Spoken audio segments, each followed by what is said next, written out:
नमस्कार, welcome to career 247। मैं हूं प्रशांत धवन। साफ साफ लग रहा है कि पाकिस्तान का जो आर्मी जनरल है आसिम मुनीर, ये नहीं चाहता कि अभी इंडिया पाकिस्तान के बीच में शांति हो। इसको अपनी कुर्सी बचानी है और कुर्सी बचाने के चक्कर में ये पूरे रीजन को एक फुल स्केल वॉर की तरफ धकेल सकता है। ये बात अब कंफर्म हो चुकी है। जम्मू कश्मीर के चीफ मिनिस्टर ने भी कंफर्म कर दी है कि पाकिस्तान ने सीज फायर तोड़कर एक बड़ा ड्रोन अटैक किया है जम्मू पर। और अगर यहां पे आप सोच रहे हैं, वेट, डोनाल्ड ट्रंप ने अभी ट्वीट करी थी कि देखो अब सीज फायर करवा दिया है मैंने।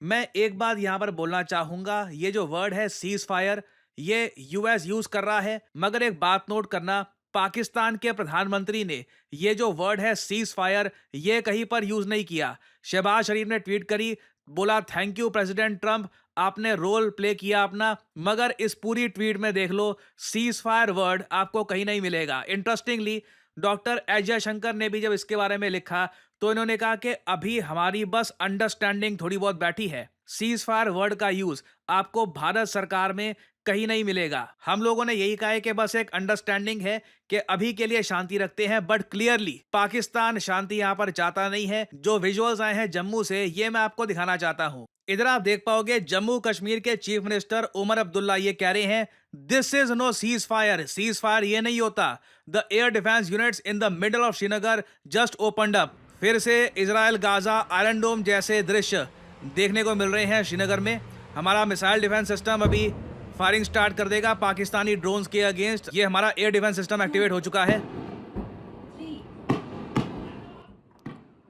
सो क्लियरली पाकिस्तान इस वक्त युद्ध विराम चाहता नहीं। एटलीस्ट एक्चुअली हो यहां पर क्या रहा है, जहां तक मैं समझ पा रहा हूं, आसिम मुनीर को पता है कि इस स्टेज पर अगर शांति हो जाती है ना, पाकिस्तान की जनता ही उसको उखाड़ फेंकेगी। क्योंकि आसिम मुनीर ने रिसेंटली ही जो अपना टेन्योर है, ये पाकिस्तान में कानून चेंज करके 3 साल से 5 साल का कर दिया है। पहले जो आर्मी जनरल का टेन्योर था 3 साल का हुआ करता था। इसने रिसेंटली कुछ चेंजेस करवा लिए। आप ऑब्वियसली समझ सकते हैं, इन्फ्लुएंस से पाकिस्तान की सरकार से चेंजेस करवा लिए।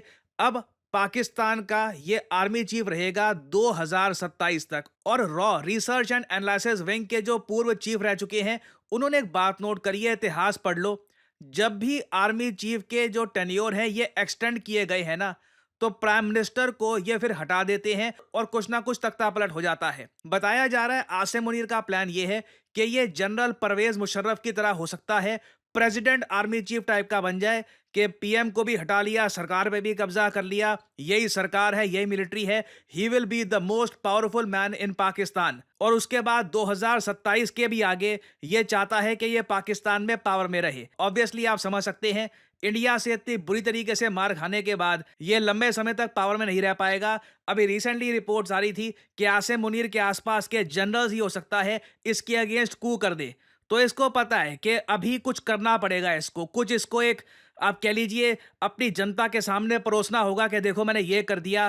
तभी ये 2027 तक तो एटलीस्ट अपनी कुर्सी पर बैठा रह सकता है। और आप एक बार सोच कर देखो, आसिम मुनीर की सनक कितनी ज्यादा है, ये डोनाल्ड ट्रंप की भी बेइज्जती करने को तैयार है। आप सोच कर देखो, ट्रंप ने ओपनली ट्वीट करी है कि मैंने सीज फायर करवा दिया। ट्रंप की जो फॉरेन अफेयर्स कमेटी के लोग हैं, उन्होंने ट्रंप के नोबेल प्राइज का भी बोलना शुरू कर दिया कि ये तो प्रेसिडेंट ऑफ पीस है, हर जगह पीस फैलाते हैं। अब आसिम मुनीर का दबदबा ऐसा है, इसने पाकिस्तानी मीडिया को भी ऐसे पकड़ रखा है। आप देखोगे थंबनेल पर आसिम मुनीर दिखेगा, शहबाज शरीफ गायब है। इनके वो पढ़ लो, टाइटल पढ़ लो न्यूज़ के, ये इनके, मैं आपको बता रहा हूँ, मेन स्ट्रीम न्यूज़ आउटलेट्स है जो बाय द वे इंडिया में बैंड है। बस इनके थंबनेल दिखा रहा हूँ आपको, ये समझाने के लिए कि ये आज के समय क्या बातें कर रहे हैं। ये कह रहे हैं जी पाकिस्तान का मिसाइल अटैक हुआ है, इंडिया डेवास्टेटेड है। आगे कहते हैं जी ये पाकिस्तान दिल्ली कब्जाने वाला है। तो ये लोग अपनी जनता को इस टाइप की न्यूज़ फीड कर रहे हैं। लग रहा है कि इंडिया को ये एक आखिरी अटैक देकर ना फिर बोलेंगे अच्छा ठीक है अब शांति कर लो। अब आसिम मुनीर के पास इतना, आप कह लीजिए, चूरन आ चुका है जो अपनी जनता को ये लंबे समय तक खिला सकता है। मगर सवाल ये आता है कि पाकिस्तान ने देखो पहले तो ट्रंप का मजाक बना दिया दुनिया भर में, साथ ही साथ भारत के साथ विश्वासघात किया। फिर से जो भी आप कह लीजिए अंडरस्टैंडिंग को लेकर इनके पीएम ने भी कहा था कि हम पीस की तरफ बढ़ेंगे। 2 घंटे के अंदर अंदर अटैक कर दिया है जम्मू को अपने ड्रोन से, और ये एक बड़ा अटैक था। इनका मीडिया भी देख लो इंडिया के अगेंस्ट बोल रहा है। ये सब कुछ प्री प्लान्ड है। क्या हम इसको बर्दाश्त करेंगे?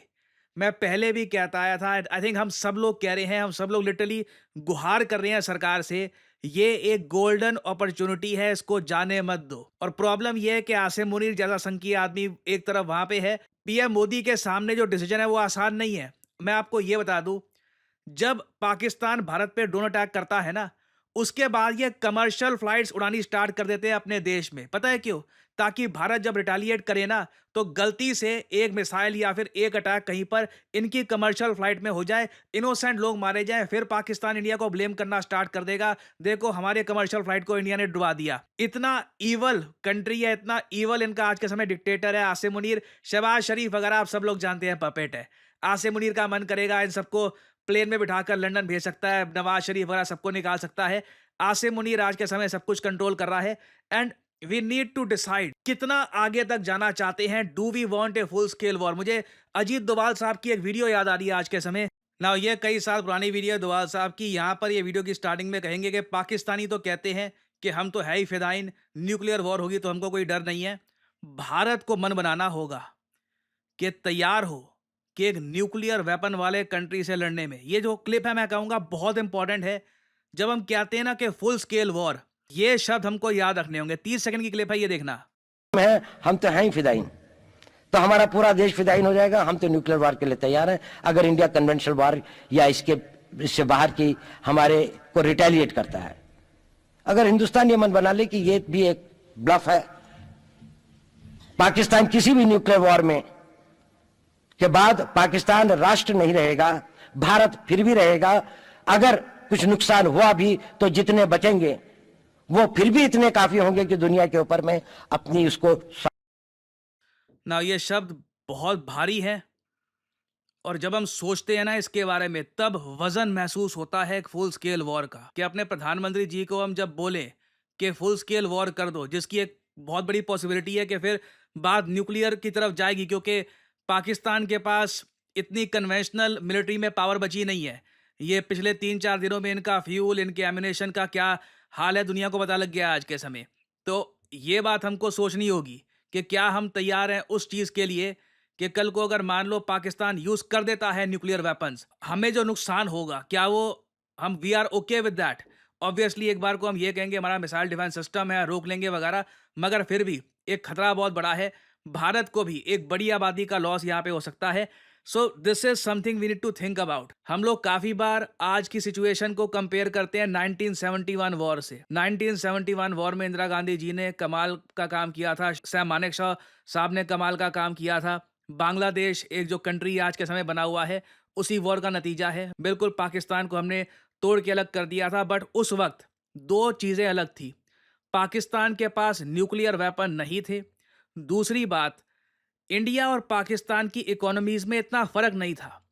आज के समय हम लोग एक बेहतर भविष्य की तरफ बढ़ रहे हैं, चाहे धीरे बढ़ रहे हो, ये प्रॉब्लम है, टैक्स ज्यादा है, वो सब अपनी जगह है, बट हम एक बेहतर भविष्य की तरफ बढ़ रहे हैं।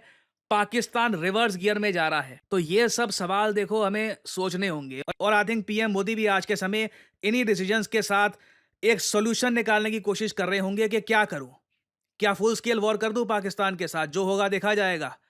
कल को जो भी होता है, हिस्ट्री बुक्स में जो भी मेरे बारे में लिखा जाएगा कि मेरे अंडर ये सब हुआ, विल दैट बी अलाउड? तो this is a difficult decision. Please मैं आप सबसे रिक्वेस्ट करूंगा, इसको ओवर सिंप्लीफाई मत करिएगा। देखना होगा कि इंडिया यहाँ पर क्या रास्ता अपनाता है। अभी वैसे कुछ रिपोर्ट्स आ रही है कि हमने पेशावर में, पाकिस्तान का एयरबेस है, वहां पर फिर से इनको अटैक करना स्टार्ट कर दिया है। सरप्राइज मत होइएगा, जो ये कॉन्फ्लिक्ट है अचानक से फिर तीव्रता पकड़ ले और लिटरली डोनाल्ड ट्रंप को कुछ बड़ा ही करना पड़े तो ही जाकर आसिम मुनीर थमेगा। अभी के लिए देखिए प्रॉब्लम यही है, Pakistan is being controlled by a crazy dictator और वो अपनी कुर्सी बचाना चाहता है, उसके लिए डेस्परेट है।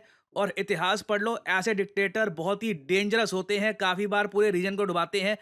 तो इन द फ्यूचर कुछ अपडेट्स आती हैं इससे रिलेटेड, मैं आपके लिए अपडेटेड वीडियोस लाता रहूँगा। आप लोग यकीन नहीं करेंगे कितने सारे लोगों से मैं मिलता हूँ और उनसे बात करता हूँ और उनका एक ही सवाल होता है कि करियर में अब क्या करें।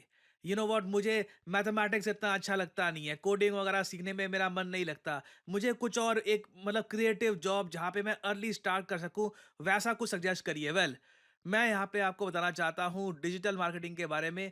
डिजिटल मार्केटिंग के अंडर आपका करियर कैसा हो, इस फील्ड के अंडर आप बन सकते हैं डिजिटल मार्केटिंग असिस्टेंट, आप बन सकते हैं एक एसईओ राइटर, आप बन सकते हैं सोशल मीडिया स्पेशलिस्ट, आप बन सकते हैं एक एसईओ मैनेजर, एक कंटेंट मैनेजर। डिजिटल मार्केटिंग के अंडर आपको जॉब मिल सकती है वेरियस सेक्टर्स में, और ये जॉब्स लगातार बढ़ती जा रही हैं। एंड सिमिलरली आप देखोगे डिजिटल मार्केटिंग के जो कोर्सेज हैं ये भी दुनिया भर में, चाहे यूएस हो, यूरोप हो, हर जगह ये कोर्सेज बढ़ते जा रहे हैं। और आप एक बात नोट करिएगा, ज़्यादातर जो ये कोर्सेज हैं बहुत ज़्यादा महंगे होंगे, सिर्फ इंग्लिश लैंग्वेज में होंगे, और ये कोर्सेज बहुत छोटे होते हैं। 2-3 महीनों में ना हो गया कोर्स हो गया आपका, आपको बस आगे भेज दिया जाएगा। जबकि करियर 247 आपके लिए लेके आया है एक state of the art digital marketing course, जहां पे आपको मिलती है द बेस्ट फैकल्टी। आप लोग ऐसे प्रोजेक्ट्स पे काम करेंगे जिससे आपको मिलेगा जेन्युइन एक्सपीरियंस, आपको जॉब ढूंढने में भी हेल्प करेगा करियर 247, और एक प्रॉपर करियर गाइडेंस भी आपको मिलेगी हमारे कोर्स में। लैंग्वेज होगी इंग्लिश। कोर्स की जो वैलिडिटी है ये 1 साल की होगी। वैसे आपका कोर्स 6 महीने में खत्म हो जाएगा, आपको मिलेगा एक सर्टिफिकेट, और आप स्टार्ट कर सकते हैं अपनी journey in the world of digital marketing. आप अगर 18-19 साल के भी हैं, ग्रेजुएशन नहीं करी, तब भी you can begin your journey as a digital marketing assistant, और धीरे धीरे एक्सपीरियंस गेन करके आप अपनी लाइफ में आगे बढ़ सकते हैं। सो एनरोल करने के लिए आपको करना क्या है, सिंपली जाइए इस वीडियो के कमेंट सेक्शन में, पिन कमेंट में आपको मिल जाएगा ये link, start your digital marketing journey now. और यहाँ पे आपको करना है इस लिंक पर क्लिक। आपके सामने खुल जाएगा ये पेज। इधर अपना नाम, ईमेल आईडी, फोन नंबर, और ऑब्वियसली डिस्काउंट कोड यहाँ पे डाल देना PG10, ताकि जो प्राइस है इस कोर्स का इससे बहुत ज्यादा कम प्राइस में आपको ये कोर्स मिले। अगर आप कोड डालना भूल जाओगे तो प्राइसेस आपको काफी इंक्रीज मिलेंगे यहाँ पर। So always enter the code PG10 and simply apply. That's all I am saying, simply apply. Career 247 की तरफ से कंसल्टेंट आपको कॉल करेंगे, आप बात कर सकते हैं, जानकारी और ज्यादा प्राप्त कर सकते हैं, और आप स्टार्ट कर सकते हैं अपनी journey in the world of digital marketing. और याद रखिएगा, this is not just digital marketing, this is digital marketing with generative AI। So इसी नोट के साथ यह है वीडियो का अंत। Thank you for listening, and as I always say, may the gods watch over you.